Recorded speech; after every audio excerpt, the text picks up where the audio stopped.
ಮತದಾರರ ಮನದಾಳವನ್ನ ಅರಿಯೋದಕ್ಕೆ ಇವತ್ತು ಮೈಸೂರು ಲೋಕಸಭಾ ಕ್ಷೇತ್ರದ ಅಖಾಡದಲ್ಲಿ ನಾವಿದ್ದೀವಿ.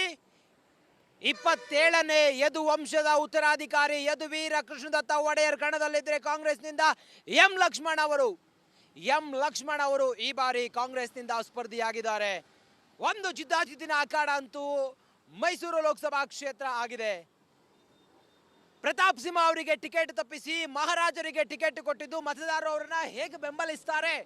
ಈ ಬಾರಿಯೂ ಕೂಡ ಬಿಜೆಪಿಯ ಭದ್ರಕೋಟೆ ಬಿಜೆಪಿಯಲ್ಲೇ ಉಳಿದುಕೊಳ್ಳುತ್ತಾ ಕಳೆದ ಬಾರಿಯ ಚುನಾವಣೆ ವಿಧಾನಸಭಾ ಚುನಾವಣೆಯಲ್ಲಿ ಒಂದೇ ಒಂದು ಕ್ಷೇತ್ರವನ್ನ ಗೆಲ್ಲಿಸಿಕೊಟ್ಟಂತ ಮತದಾರರು ಈ ಬಾರಿ ಲೋಕಸಭೆಯಲ್ಲಿ ಈ ಕ್ಷೇತ್ರವನ್ನ ಬಿಜೆಪಿಯ ತೆಕ್ಕೆಗೆ ಮತ್ತೆ ಹಾಕ್ತಾರ?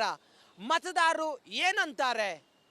ಮತದಾರರ ಮನದಾಳವನ್ನ ತಿಳಿಸೋ ಪ್ರಯತ್ನ ನಾನ್ ಮಾಡ್ತೀನಿ, ಬನ್ನಿ ನನ್ನ ಜೊತೆ.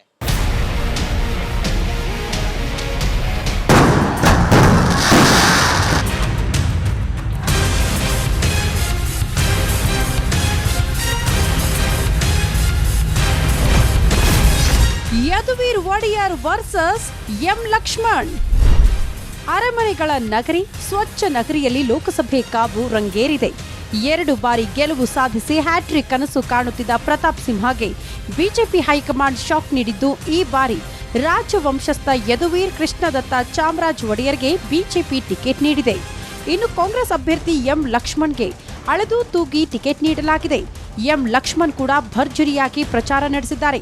ಒಂದೇ ಒಂದು ಅವಕಾಶ ಕೊಡಿ ಎಂದು ಎಂ ಲಕ್ಷ್ಮಣ್ ಕೇಳಿಕೊಳ್ಳುತ್ತಿದ್ದಾರೆ. ಮತದಾರಗಳಲ್ಲಿ ನಾನು ವಿನಂತಿ ಮಾಡ್ಕೋತೀನಿ, ದಯಮಾಡಿ ನಿಮ್ಮ ಸರ್ವಿಸ್ ಮಾಡುವಂಥದ್ದಕ್ಕೆ, ನಿಮ್ಮ ಸೇವೆ ಮಾಡುವಂಥದ್ದಕ್ಕೆ ಒಂದು ಕೊನೆಯ ಅವಕಾಶವನ್ನು ದಯಮಾಡಿ ನನಗೆ ಅವಕಾಶವನ್ನು ಮಾಡಿಕೊಡಿ. ನಾವು ಸುಸ್ತಾಗಿ ಹೋಗಿದ್ದೀವಿ.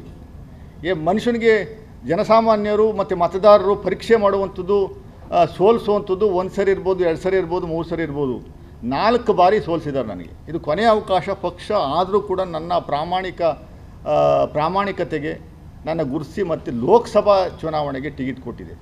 ಈ ಸರಿ ಏನಾದರೂ ಮತ್ತೆ ನನ್ನ ಕೈ ಹಿಡಲಿಲ್ಲ ಅಂದರೆ ಮತದಾರರು ನಾನು ಸತ್ತಂಗೆ.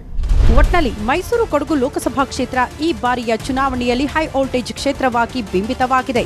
ಸಿಎಂ ಸಿದ್ದರಾಮಯ್ಯ ತವರು ಮತ್ತೊಂದು ಕಡೆ ಬಿಜೆಪಿ ಪ್ರತಿಷ್ಠೆ ನಡುವೆ ಈ ಬಾರಿ ಯಾರು ಗೆಲ್ತಾರೆ ಅನ್ನೋದು ಕುತೂಹಲ ಕೆರಳಿಸಿದೆ.